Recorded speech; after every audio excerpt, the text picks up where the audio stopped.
Ah, Miss Vodyanitsa, prima donna of the Korolievsky troupe. What a surprise meeting you here. Will you be sitting in on a session of the Vetcha? Sorry, I'm not taking interviews today. Oh good, you're here. The session's about to begin. Let's get inside. Please wait, Miss Vodyanitsa. Could you introduce me to your new friend?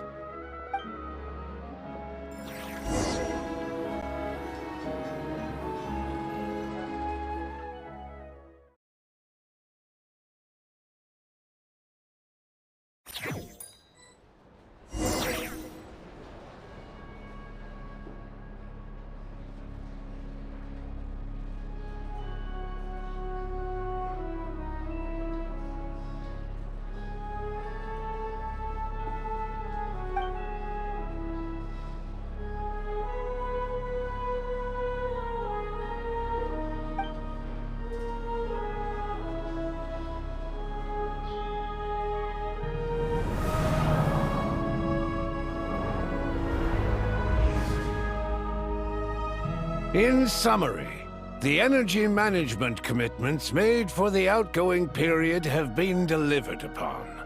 Furthermore, both the production and consumption of Kresnik Crystal show clear signs of stabilizing.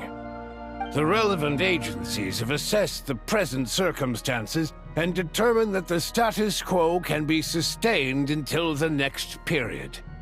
For detailed statistics, I would refer you to the industry reports that have been distributed to all persons present.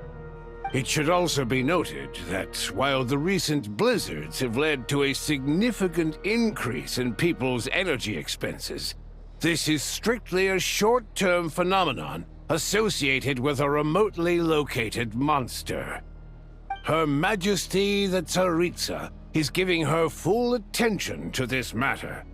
We should have every confidence that it will be dealt with swiftly and conclusively. A financial report on disaster relief is also present in this report, courtesy of Pantalone.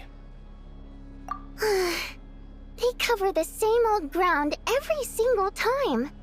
The rooster never seems to mind, but everyone else is getting tired of it. There's a general lack of trust. People aren't seeing any tangible benefits that affect them directly. Of course, none of that will be reflected in any of the reports on the table. Yeah, if it weren't for these hard copy documents, I could have at least made something up. Oh, don't mind me. I'm just out here trying to hit my interview quotas. Bring out the kvass. Ever read it?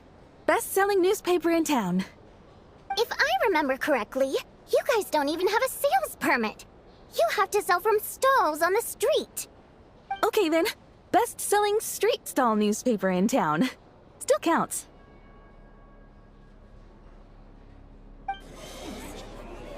Order! We will now open the floor to the representatives. If there are no further substantive issues to discuss, we will then proceed to a vote on this motion. Snezhnaya has a long tradition of treating members of the Fatui armed forces and their dependents favorably. But recent surveys shows that Fatui families in remote areas have access to 15% less crystal than the average civilian family in Snezhnograd. It's been said many times before, but it bears repeating now.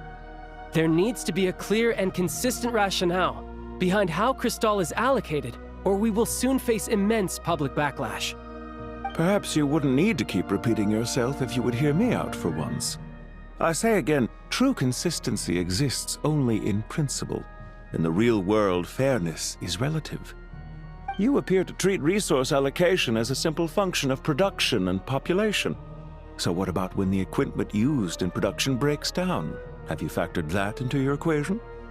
And do you even know how long it's been since Snezhnaya last conducted a census?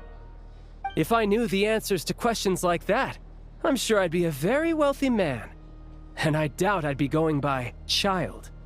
I'd like to bring the focus back to the specific issue I raised. Or do you wish to deny that favorable treatment for Fatui dependents is our long-standing policy? It's easy to be a critic when there's no accountability.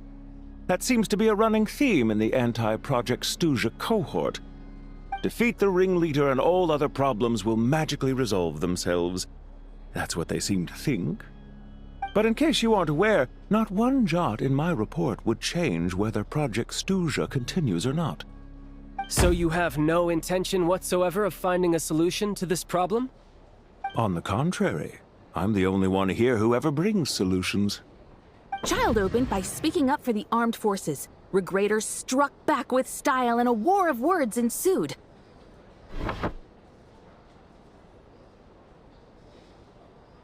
Our reporter was live on the scene to get the audience's reaction as it all unfolded. Who do you support?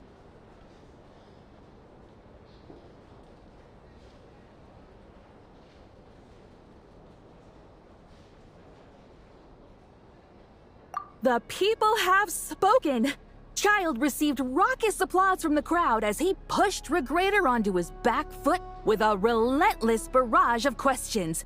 It had to be seen to be believed. Now you see why they don't have a sales permit. However this reporter wants to spin things, I haven't forgotten that Tartaglia was representing the Northland Bank when we first met in Liyue. So, surely their relationship can't always have been this strained. You two are getting off topic. Let's focus on what the data is saying.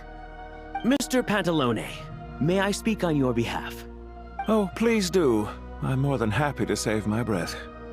Crystal distribution policy undergoes modifications with each new period. The ultimate goal being to find the most reasonable method of allocation, which I believe is what Mr. Tartaglia also seeks. But I fear many may have been misled on this topic by extremist activists. To clarify, Project Stuja is not the root cause of the problem. It is merely a framework for resource distribution. The most recent reports all point to Snezhnaya's resilience and adaptability during this period of fine-tuning, and give clear indications that a distribution framework is improving with each iteration.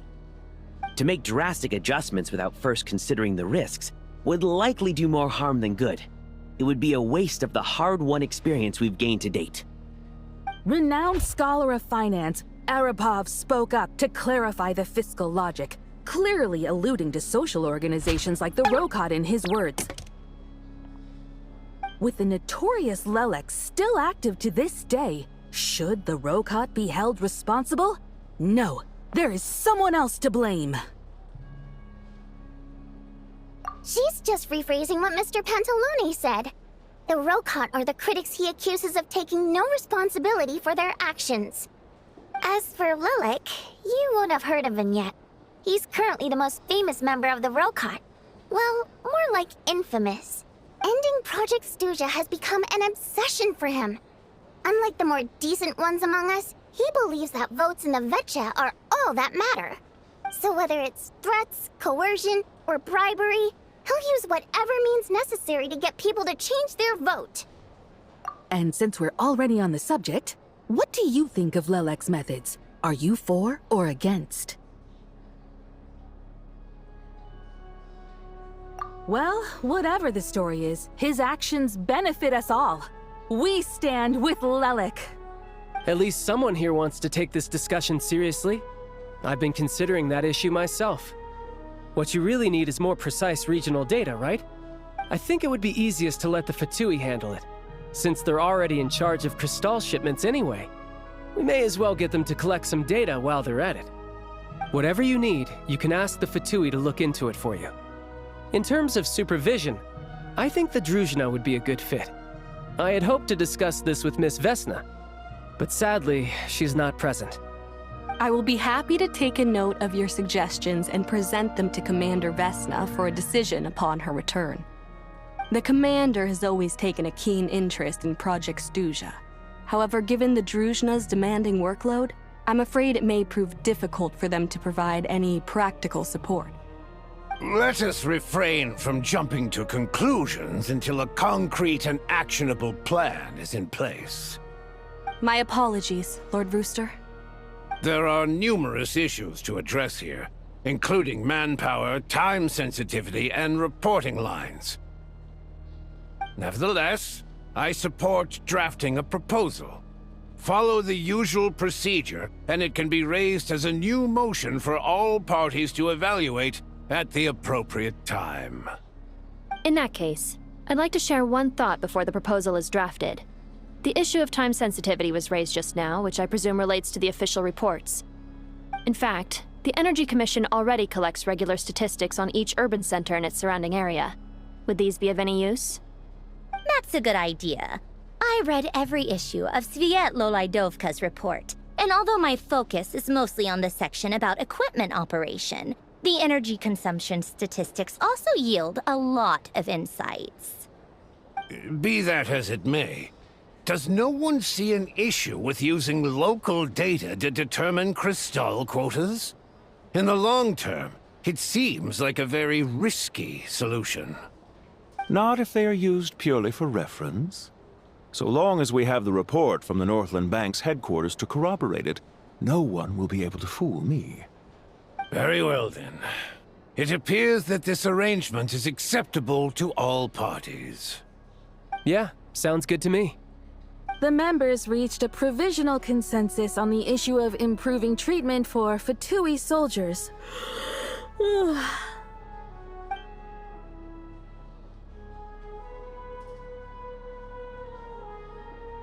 Today, the prima donna of the Korailievsky troupe attended a session of the Snezhnograd Vecha in the company of a most charming young lady. The question on all our minds is, what is the true nature of their relationship? Write anything like that again, and I'm revoking your permission to interview the troupe. Got it?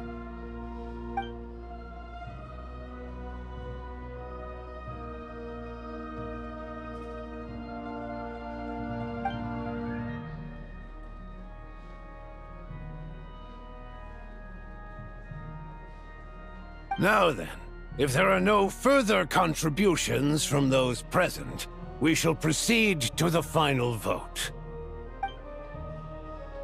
Hey, check it out! What made him vote against? Why now?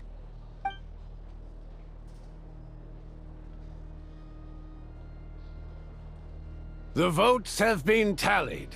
Those in favor of continuing Project Stuja total 61%, securing a clear majority. That was too close. The margin has shrunk yet again.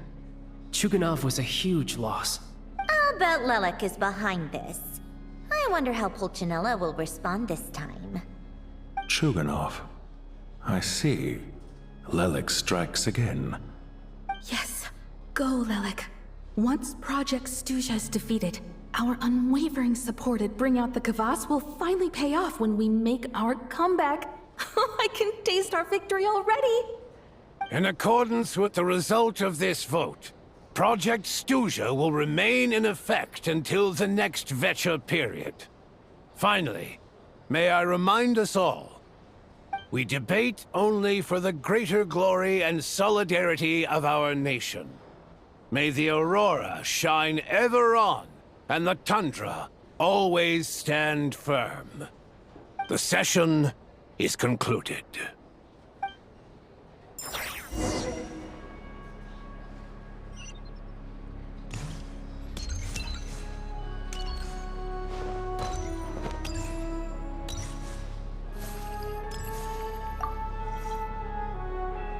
I have to say, I really wasn't expecting Chuganov to vote against Project Stuja. Well, in principle, Snezhnaya's business and political elites ought to be the ones least likely to oppose it. As we heard, Project Stuja is basically just a resource distribution framework that requires everyone to cut back during the winter. But even if the policy got cancelled, the Tsaritsa's energy needs wouldn't suddenly go down. The extra demand from the public would have to be filled from somewhere. So logically, the factories would have to take the hit. I got a letter from Mr. Mitya just before today's session. He said he's confirmed that there are issues around overtime and excessive energy consumption at the Iskra manufacturing plant. In a situation like this, once the Rooster receives the report, he'll order the factory to halt production and submit to an investigation before issuing a penalty. But that's a week-long process, and thus didn't make it onto the Vetcha agenda this time. I don't think he suspects anything so far. Exactly. And as you know, he's a very selfish person. I was originally gonna try and flip him after he received notice of the official sanctions. My plan was to convince him that the whole thing was completely unfair. Rather than just sit back and take the hit while his factory stopped production, he'd be better off voting to end Project Stuja. At least that way, no one else would be able to make any money either, because all the factories would suddenly have more limited energy to work with.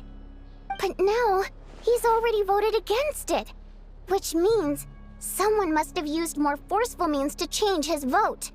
Just like with everyone else who flipped.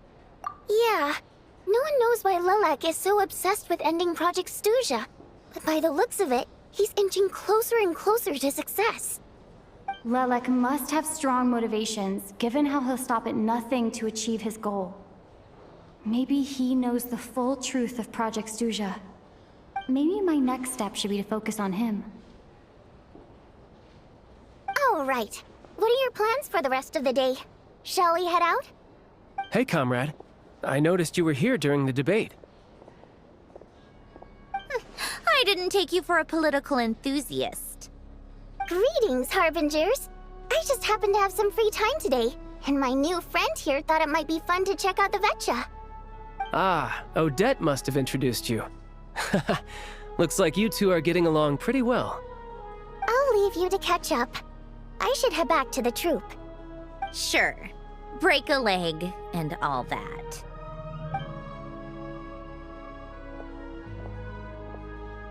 Thought it might be fun to check out the Vetcha, did you? Things are never that simple with you, Traveler. There's no way you're here for kicks and giggles. Tell me I'm wrong. Oh, yeah.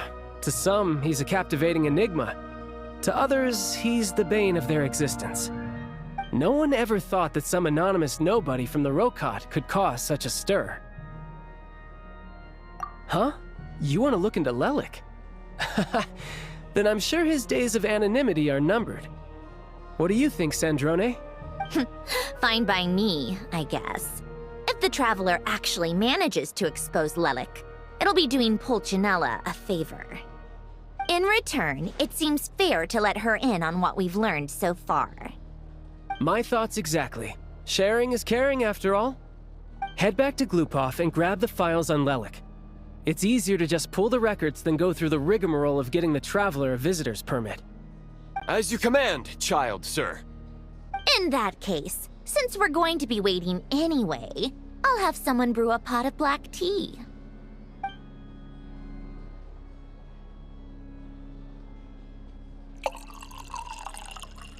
One common thread among the many incidents Lelik has been involved in is that the victims are all too scared to share any real information about him. Clearly, he must have threatened them in some way. His modus operandi is to silently infiltrate the scene and leave a threatening letter behind. But neither the letters nor the crime scenes ever yield any clues to his identity.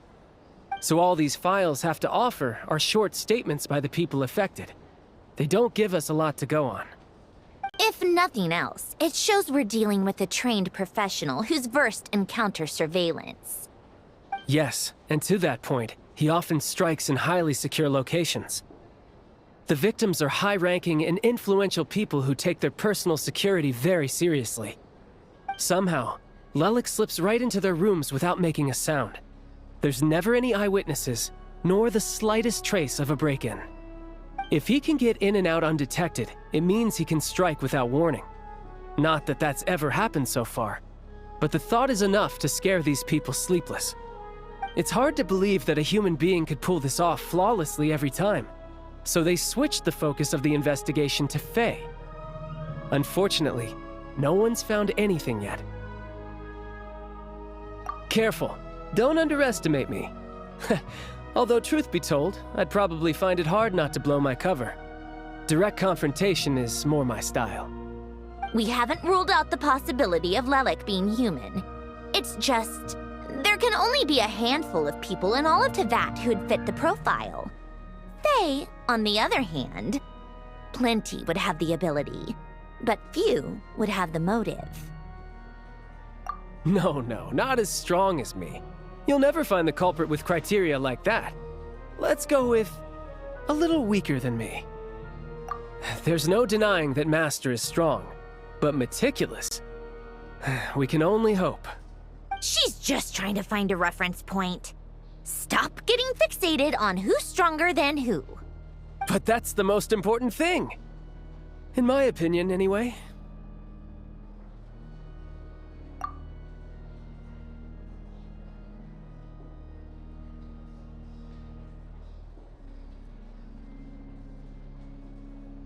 Odette? Yeah, that seems about right. Her skills are solid, and she's always calm under pressure. Except she's Fatui, so the likelihood of her working against us is pretty low. But yeah, much more accurate than your previous example, at least. No, wait a moment. Maybe we should interrogate that assumption. What do you mean? Which assumption? Her Fatui identity doesn't necessarily exonerate her. And when you think about it, the Rokot would be precisely what she needs to conceal her identity.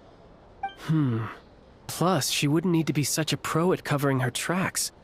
She'd already know where the Fatui will be and when, so she could choose the perfect time to act. Oh, yikes. I was just thinking out loud. Why is this starting to sound like such a convincing theory? Still, what reason could Odette possibly have for trying to call off Project Stuja? Arlecchino would be the best person to ask. She knows Odette best. Unfortunately, she isn't back yet. Rosaline used to open up to her in private about her struggles with Odette. As I'm sure you can imagine, Arlecchino is quite a lot better with children than Rosaline was. She gave her some tips on how to handle the situation, and Rosaline managed to reach a settlement with Odette before leaving. So I suppose there were at least no lifelong regrets left behind. Beyond that, I don't know the details about that side of things. But I do know that Odette definitely has a motive to hold a grudge against Project Stuja. The reason being, her father passed away during the early stages of the project. That was back before it had been named Project Stuja, when things were still being worked out. But in essence, it's remained the same ever since. Huh. The more you know. Rosaline was always so self-centered. I never understood why she started paying so much attention to Odette. Is that such a surprise? If you cast your mind back, you may remember that Rosaline and I weren't exactly close. We had tea together a few times, but that was about it. Odette's past is no secret. Her father was a Fatus and her mother was a very famous ballerina. On the surface, it looks like she followed right in her parents' footsteps. But the truth is quite a different story. After her father passed away on a mission, her mother was overcome with grief. She broke her leg during a performance and could never dance again. Odette was only interested in ballet at the time, but this tragedy left the family with both breadwinners gone. They could barely make ends meet. Per Capitano's policy, family members of Fatui who died in the line of duty had to be appropriately accommodated and provided with adequate assistance. So, regardless of how Rosaline may have felt about it, it fell to her to resolve the issue of Odette's family's livelihood. In the end, the solution they agreed upon was to have Odette join the Fatui. Right, because the alternative would have been a one-off compensation payment, I guess. In that sense, joining up was definitely the better option. Still, she must have had mixed feelings about it, right? If she doesn't even like the Fatui.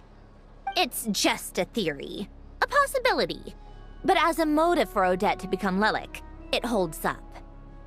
That said, I have no idea where Odette's head is at right now, or what her conflict with Rosaline was about.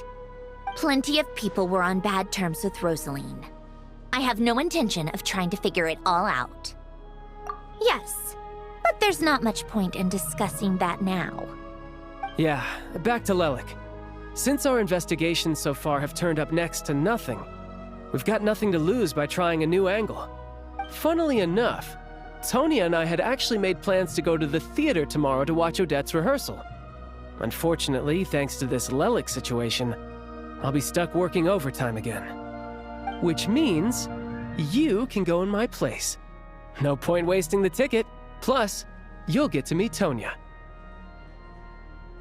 Spirit Seeker. Quite the classic ballet.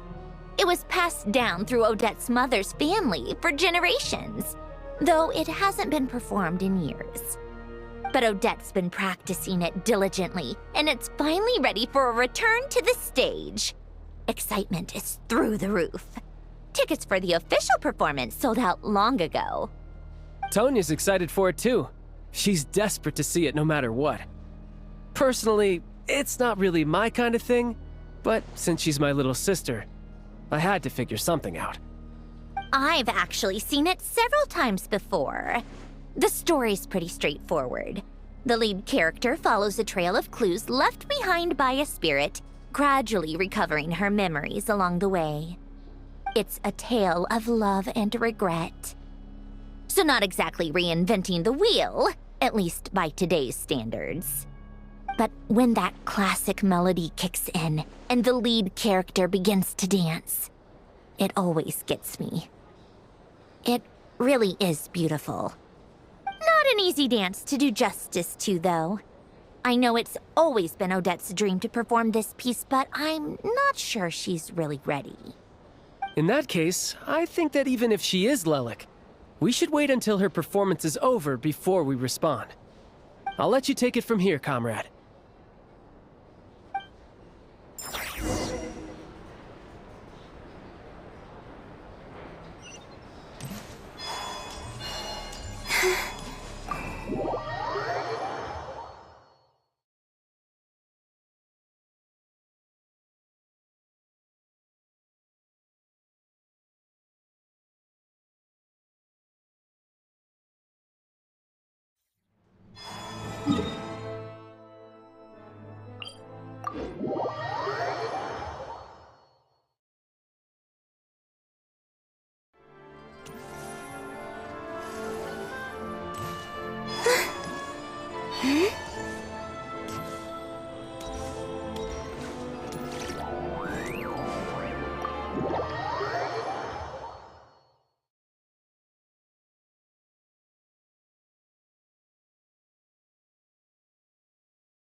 You've made a ton of progress today.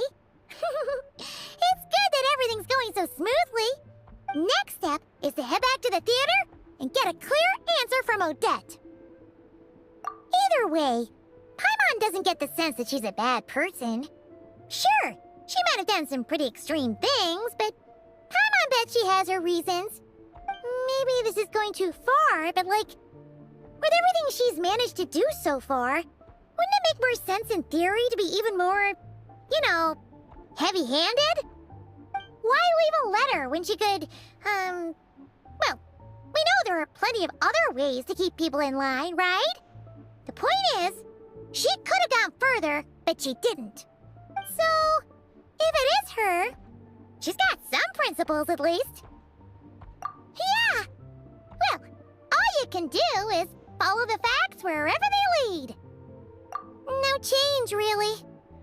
But that thing Paimon told you about yesterday? Paimon feels like she can sense it more clearly now.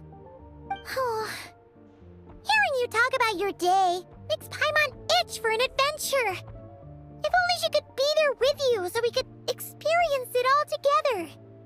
Yeah, I wish you could be there too. I'm not used to adventuring alone. But don't worry, we'll get to the bottom of this. Guess it's just one of those things. Never mind. Paimon will behave herself and keep resting.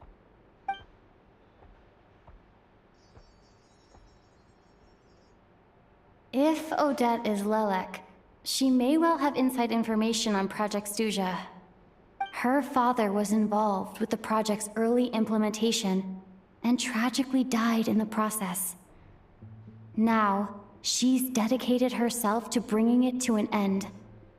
It's hard to imagine she could have gotten this far without knowing anything at all about the Tsaritsa's true intentions. When she spoke to us as a member of the Fatui, how much did she let on? And how much was she hiding? Only time will tell. Maybe tomorrow everything will be answered. Hey look! It's snowing! Could be a tough day ahead. Make sure you wrap up warm tomorrow.